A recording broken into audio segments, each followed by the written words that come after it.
dingiral rewɓe. Oumar Mamadou Sow.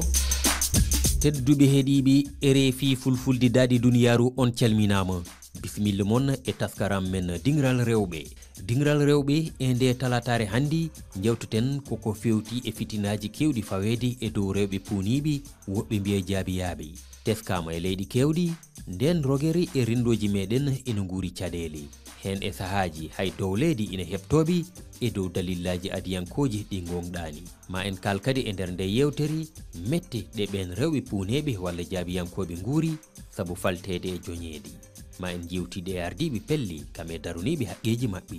tedduɓe ko ni woni mbadi yewtere men nde hande. bisimilla moon. tedduɓe on calminama. koɗo men gadano hande ko Aissatou Djumo Diallo o wite puñejo dariɗo e yoltude hujjaji rewɓe hono makko ni e ɓe gona ɓen kala. kono en jaññotako e haalde huli kanko. Aissatou Djumo Diallo caggal nde calmin mami jaññanoɗa min e huli an. Haray min ko Aissatou Djumo Diallo mi wiyete ko mi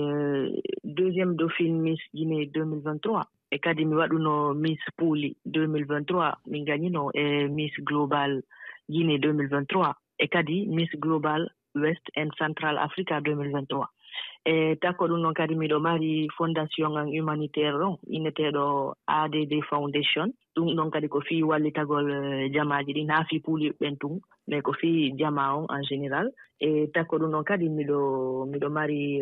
entreprise an o. tigi Aissatou Djumo Diallo a jarama mbeɗa sikki bandiraɓe ɓe paami holi an no mbirunomini tan e gardini ndi nde tawno toɓɓere men handi kalten ko e fitinaji pawtede dow rewɓe guila e rewɓe dowloteɓe ha tenki noon e rewɓe puuneɓe. lamdal meɗen gadanal tan hol e yiyande ma ko heewi sabade yimɓeɓe no kuccu e rewɓe puuneɓe ɓe ete holno jiruɗa ɗen baɗe.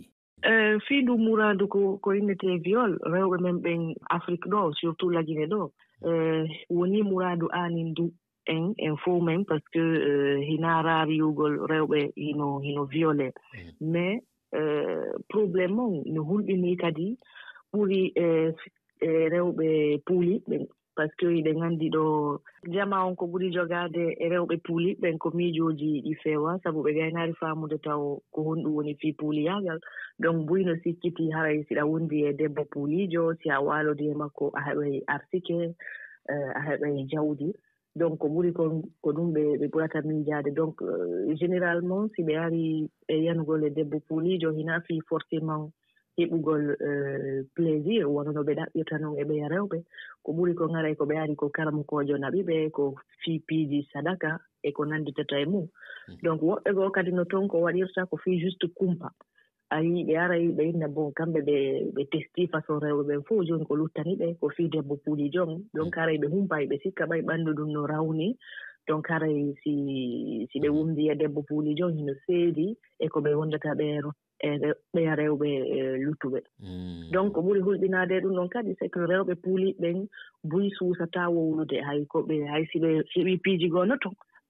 ɓe suusata hay sina e laawol fii viol mais ñaano woniri noon ka nder guureeji maɓɓe tigi c'est que c'est ko himɓe ɓe annda kamɓe tigi hoore maɓɓe donc ɓe annda no ɓe dankitiro hoore maɓɓe no ɓe wondira e jama on donc hay piiji goono toon si ɓe waɗaama aray ɓe suusata haalude e ko kadi ko ɓuri hulɓinaade e mum woɓɓe maɓɓe ñan no ɓuri sikkitaade haray ko normal no jama on jogori ɓe noon kamɓe kadi ɓe sikka way ko noon ɓe haani jogoreede donc hina raariyugol ka rewɓe puuliiɓe ko wonata victime e fii viol donc ɗum ɗo jooni ko min waɗata par ce que déjà si a woni debbo e nder communauté africaine probléme goo taw ko déjà cas de vulnérabilité jooni si wattike ɗon kadi woni debbo puulijo c'est encore double vulnérabilité donc ɗo ko gasata waɗugol taw goo jama on anndu tigi tigi ko honɗum woni puuliyagal eto itta miijoji bonɗi ɗin miijoji fii karamoko miijoji fii jinnayagal ma ñannayagal e fii puuli ɓen eto faamina jama on wi debbo puulijo ko debbo tout court mo wawa luttuɓe ɓe fof ko sendi ɓe Allah e ɓural ko juste couleur ɓanndu ndum woni kanko mo rawni ɓeya hino ɓawɗi ko ɗum rek sendi ɓe donc ko ɗum noon taw etotoɗen no faamini men jama on je pense que si hewti ɗon si aray déjà ça fait un problème de moins joni a tongi caɗele ɗe ko saboto worɓe hewɓe ina kucci e rewɓe puuliɓe ɓe beele aɗa jogii wallodiɓe oɗon jogii laamu ngu walla pelle ɗe gona laamiyankoji wallidde on e daronade rewɓe ɓe e ɗeɗo caɗele. Bon minen lagine ɗo côté fi puuli ɓen taw min yinnata lamɓe ɓen gaynaari men ɓattade par ce que no woodi déjà institution étatique ji occupiri fi ɗum ɗon mais golle ɗen ko ɓuri kon ko côté ONG ji ɗin e fondation ji ɗin donc golle sensibilisation andingol jama on fi haaju puuli ɓen et tout ce qui s'ensuit hay ko innete fi financement activité ji ɗin ko ɓuri kon ko privé ji ko volontariat ɓe ɓen ɓuri ɗuurude ko ɗum waɗi à chaque fois minen kadi himmeɗen tentini e mum fiino saria on kadi implique oro sabuna ko min ɓuri wolude o tant que kamɓe on ɓe waɗaɓe ko kamɓe jogii laamu ndu tant que ɓe hikkaki yeeso wawata yarde yeeso ɗo taw min heɓaari en tout cas ko concerné affaire viol comme activité ji spécifique fi rewɓe albinosɓe ɓen entrepreneur ka taw ka côté état comme ka côté ONG ji. Hol erango ngo jogiɗa faade e renndo ngo faade aussi e laamu kame walloɓe e ko jiɗɗa wadde ko ha wawa tabbiti toon to leydi Guinée?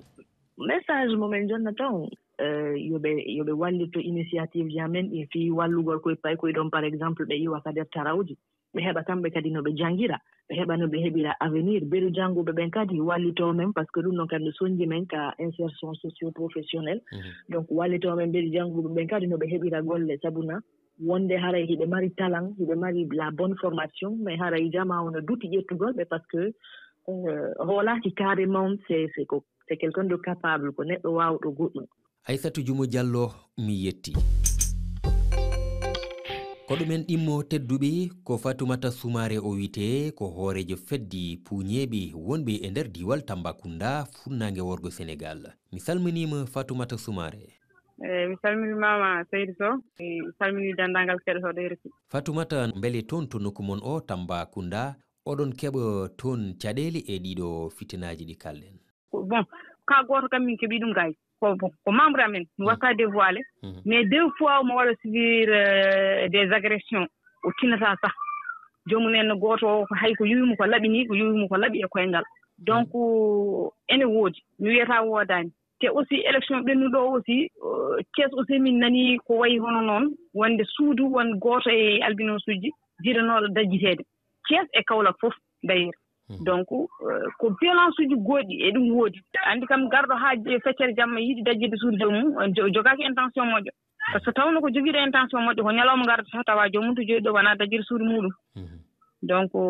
violence uji momne ene woodi hay Sénégal ɗone ɗo. Fatoumata Soumaré en mbawa wasde namnade eɗen gandi hewɓe e waɓeno mon ina palte e nder rendoji men ɓe hen joñe yimɓe hewɓe jaɓata e rendude e mumen holno gurduɗon ɗum ne? eyyi ɗum kam stigmatisation o momne ene heewi te ene wayno leydi ɗum ɗon kam wona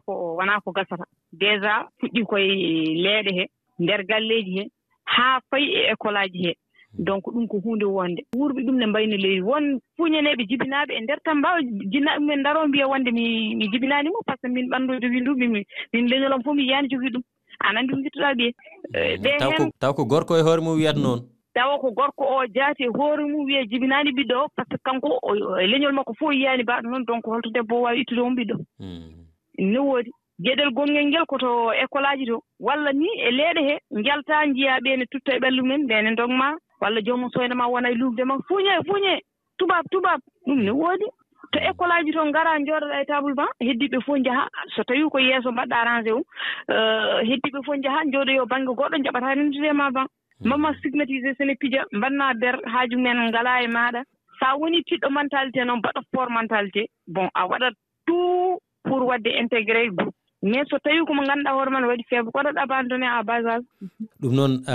jarama min jettimi no fewi Fatoumata Soumaré siftinde ko an ardi fedde puuneɓe diwal Tambacounda RFI fulfulde yettima. ok mi yetti on mi jarni on merci. tedduɓe gafi ha laaɓi ko ɗum woni komin gaddanno on hannde ka taskaram men dingral rewɓe yakarede men ɗo wondi on keeɓi hen nafoore heedanno en to karallagal to ko Saliou Diawo ko weltare timmudi wonannomi yettinande on ndeɗo yewtere adi mon e dingral rewɓe ko yontere fande sogeno haaji on jarama tedduɓe.